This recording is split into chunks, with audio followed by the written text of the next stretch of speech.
Good day, sixth graders. Welcome to Wednesday's English time. We skipped Tuesday because you're working on your contract pieces. Don't forget you have a writing activity that's due on Wednesday as well. But anyway, just touching base with you on that. And so let's go ahead and start. We have what we call reflexive and intensive pronouns. A reflexive pronoun ends with self or selves and renames or refers to a noun or a pronoun. A reflexive pronoun can be a direct object or an indirect object. It renames a subject. So if you take a look, here's one in the direct object. I subject, hurt, verb. Who got hurt? Myself. I hurt myself. So the direct object receiving the action of the hurt. He asked himself. Who did he ask? Himself. So that back up here. He asked himself the question. What did he ask? A question. But who did he ask the question to? Himself. So that is the indirect object. Okay? A reflexive pronoun can also be an object of a preposition. Let me slide that up a little bit. And again, if you notice, there is quite a listing of singular, reflexive pronouns and intensive pronouns, and plural reflexive and intensive pronouns. A reflexive pronoun can also be an object of the preposition. The girls drew. What did they draw? They drew the picture. Who they drew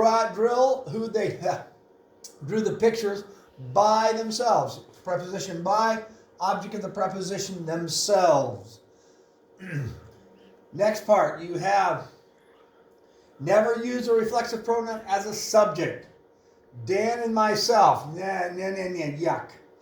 You would say Dan and I, and that goes back to what we talked about yesterday with the subject pronouns and object pronouns. Dan and I are leaving.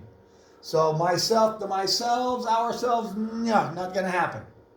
All right, now, never use a reflexive pronoun when it would not have an antecedent.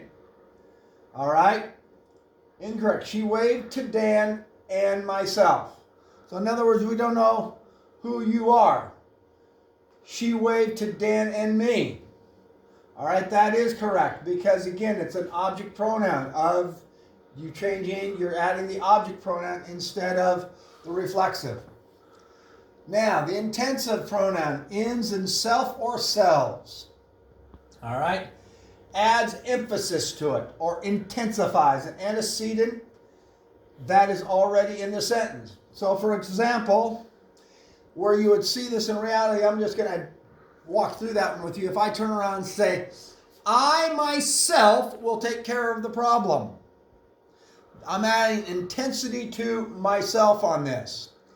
If we go like the next one, the president himself will be speaking. Okay, I can rephrase that and say, the president himself is coming to speak today. So what we're doing is we're adding an intensity of importance and drawing people's attention to it. You know, some people will, picture this with a exclamation point added to it. Is a lot of times because they're adding some extra energy into it. So let's go through some of these. And we have the guided practice. Again, you can work it on your own. And again, I'll design the assignment without, so you have to use the arrows like I did before. Underline each reflexive or intensive pronoun and draw an arrow to its antecedent. Again, you'll do it here on the practice like we're doing, as well as it when you do your actual assignment. But on the computer, I'm going to phrase it a little differently using the same sentences. But again, I can't draw the arrows on the computer. All right, number 2.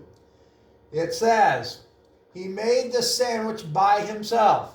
All right, he, and then who by himself. Himself refers to he. So again, I'm going to underline himself and draw an arrow to he. Number 3, we ourselves, there's intensity to it. We ourselves will pay for the travel expense. All right, so we have ourselves showing intensity back to we. Will pay for the travel expenses. Number 4, underline the word that correctly completes each sentence. He fixed the plumbing I hope this one's really obvious. His self, himself. I mean, I don't even think the his self is on the listing there. So hopefully this was pretty obvious. And I believe we got it just underlined. Yep, we're just underlined. All right, so we underline himself.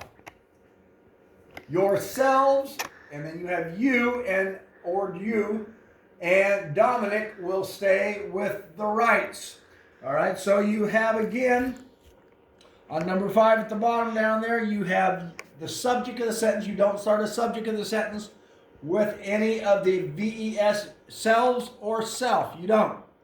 So therefore you go to the subject pronoun, which is you. So again, selves, yourselves, do not start a subject of a sentence. All right, now, the last part. Okay. On number 6, it reads, I talked with the mayor himself. All right, is this a reflexive or an intensive pronoun? Well, I hope you're looking at it and saying, well, we have mayor and then himself adding the intensified part to it. So I would put intensive. And that's what I'd have you do on the computers, write out the word intensive. Number 7, I made a practice quiz for myself. Ooh, for myself. So again, for myself, we have a reflexive pronoun. And again, you'd write out reflect. Ooh, let's try that again. Reflexive. And the first one was intensive. Okay, now, again, a reflexive, if I bounce it, slide this back over to you to show you again. Back up here, you have the singular reflexive, and a reflexive reflects back to, in this case, like they're talking about, an indirect object or a direct object reflecting back to the subject. Okay? All right, questions, feel free to call. Okay, have a good day.